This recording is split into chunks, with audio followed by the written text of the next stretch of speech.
सन 1980 की बात है। तब मेरी तुलसी ग्रामीण बैंक में नई नई नौकरी लगी थी। मेरी पोस्टिंग एक छोटे से कस्बे में हुई। मैं पहली बार अपने घर से और घर वालों से इतनी दूर जा रहा था। बस फिर क्या था, बोरिया बिस्तरा बांधा और निकल पड़ा। थोड़ा बहुत जरूरत का सामान भी ले लिया। उस समय घर से संपर्क में रहने का एकमात्र साधन चिट्ठी ही होती थी। आते समय माँ ने कहा, बेटा चिट्ठी जरूर लिखना। हमारी जिंदगी में एक माँ ही होती है जिसे हमारी सबसे ज्यादा परवाह होती है। जब तक हम उनके पास रहते हैं उस समय तक तो नहीं, लेकिन जब हम उनसे दूर जाते हैं तब हमें माँ की अहमियत पता चलती है। माँ ने मुझसे कहा, तुझे तो खाना बनाना भी नहीं आता, तू कैसे रहेगा मेरे बगैर। माँ की आंखों में आंसू देखकर मेरा भी दिल भर आया, लेकिन नौकरी पर भी जाना था। ज्यादा इमोशनल होने से काम नहीं चलने वाला था, तो मैं चला गया। ट्रेन स्टेशन पहुंची। मैं अपना बिस्तरा बांध और संदूक लेकर नीचे उतरा। छोटा सा स्टेशन। अभी भी इस स्टेशन में ब्रिटिश जमाने की झलक थी। सिंगल लाइन थी पटरी की। स्टेशन के उस ओर खेत थे और इस तरफ किनारे की ओर पीपल के पेड़ लगे थे। 2-4 बेंच पड़ी थी। पीने के लिए एक हैंडपंप लगा था। जहां ट्रेन रुकते ही पानी के लिए भीड़ लग जाती थी। 2-3 मूंगफली वाले मूंगफलियां बेच रहे थे और एक बूढ़ी औरत टोकरी में अमरूद बेच रही थी। स्टेशन देखकर अच्छा लगा। मैं प्लेटफॉर्म छोड़कर बाहर आया। बाहर 1-2 छोटी मोटी दुकानें थीं जहां चाय पकौड़े और समोसे मिल रहे थे। मुझे थोड़ी सी भूख लग रही थी। मैंने दुकान से 2 समोसे और एक चाय खरीदी और वहीं बैठकर चाय पीकर समोसे खाकर एक रिक्शा रोका और रिक्शे वाले से तुलसी ग्रामीण बैंक चलने को कहा। मैं बैंक पहुंचा, मैनेजर से मिला, ज्वाइनिंग लेटर दिखाया और नौकरी ज्वाइन कर ली। तभी मैनेजर साहब बोले, आप आराम कीजिए, कल सुबह से आइए और जब तक आपको कोई कमरा नहीं मिल जाता तब तक आप ऑफिस का एक कमरा खाली है, वहां रह सकते हैं। दूसरे दिन ऑफिस खत्म होने के बाद हमने, मतलब मैं और मेरे एक सहकर्मी ने कमरा ढूंढना शुरू किया।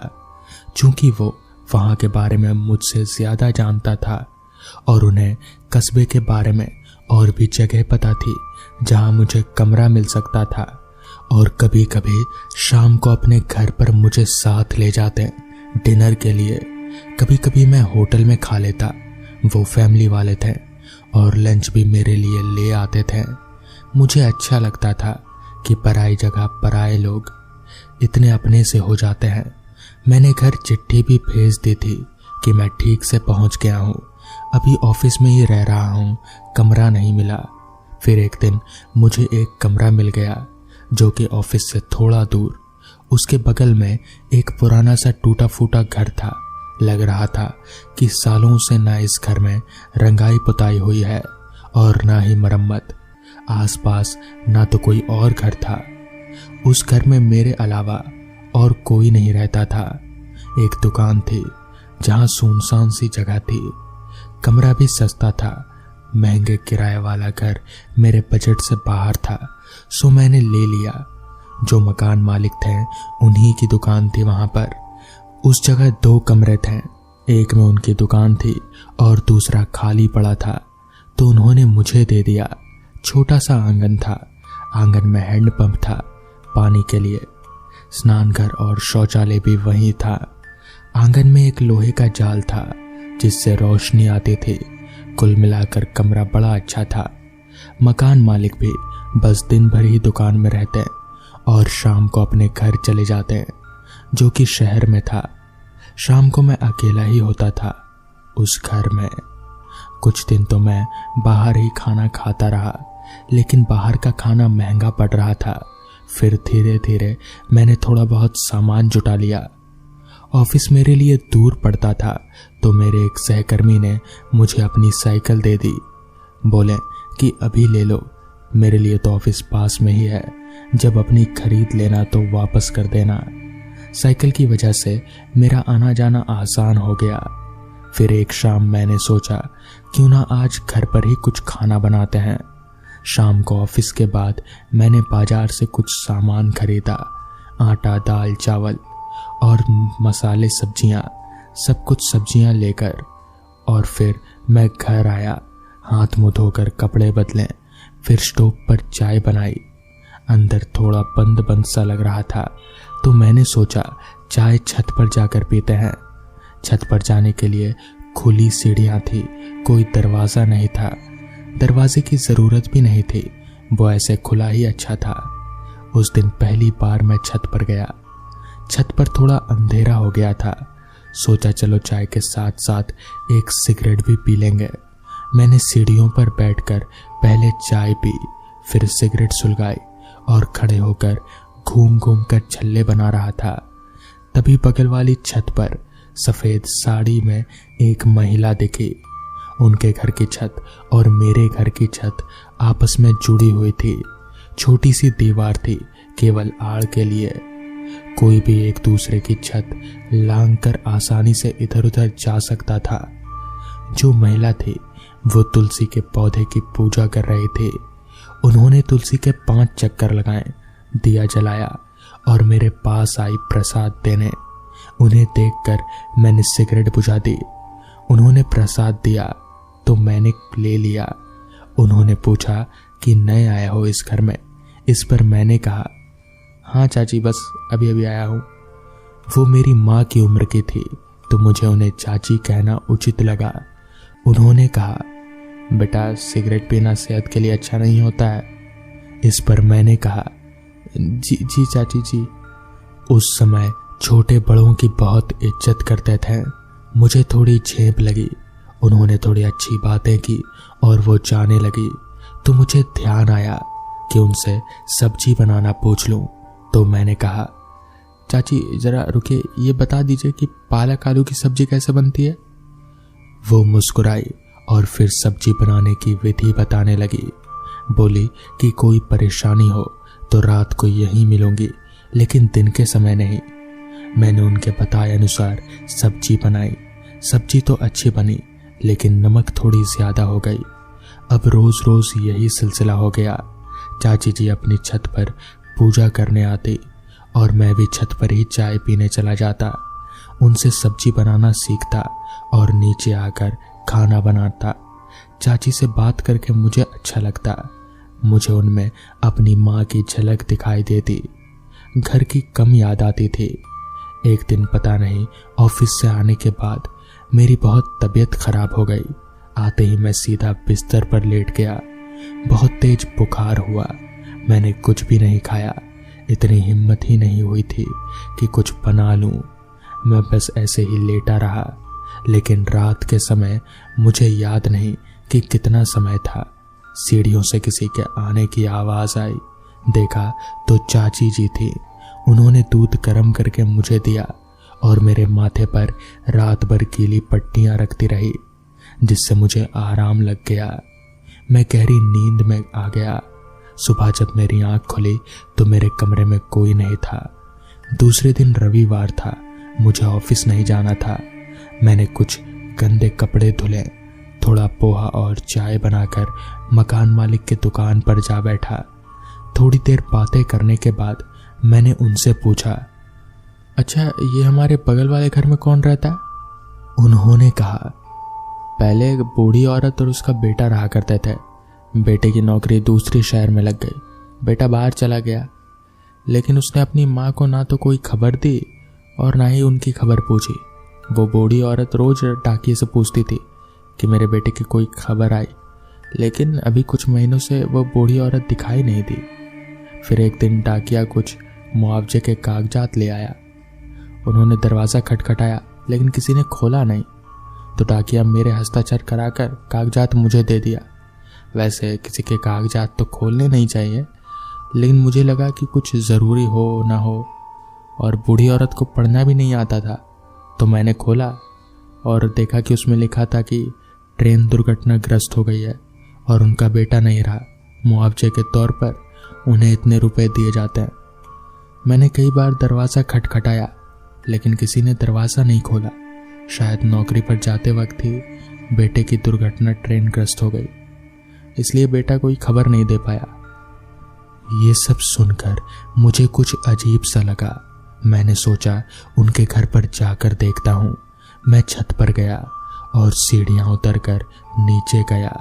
उनकी सीढ़ियों पर भी कोई दरवाज़ा नहीं था। 3 कमरों का घर था। अगल बगल कमरे में बीच में आंगन और छत से रोशनी आ रही थी। 2 कमरों को खोलकर देखा तो कुछ नहीं दिखा। तीसरा कमरा खोला तो एक कंकाल सफेद साड़ी में लिपटा बिस्तर पर पड़ा था। शायद अपने बेटे का इंतजार करते करते उनकी जान निकल गई। उन्हें मुझ में शायद अपना बेटा दिखता था, इसलिए वो मेरे पास आते थे। मैंने उनका विधि विधान अंतिम संस्कार किया ताकि उनकी आत्मा को शांति मिल सके। तो दोस्तों, ये थी आज की कहानी। अगर आपको ये कहानी पसंद आई हो तो वीडियो को लाइक और चैनल को सब्सक्राइब करना है। तो मैं आपका दोस्त आर्यन जल्द ही मिलूंगा आपसे ऐसी ही नई कहानी के साथ।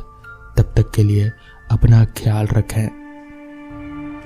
दोस्तों, ये बात उन दिनों की है जब मैं बेरोजगार हुआ करता था। मैं घर का इकलौता बेटा था, तो सारी जिम्मेदारी भी मेरे सर पर थी। हालांकि मैं गांव में छोटे मोटे काम कर रहा था, मगर उन कामों का कोई ठीक ठिकाना नहीं। आज चालू तो कल बंद।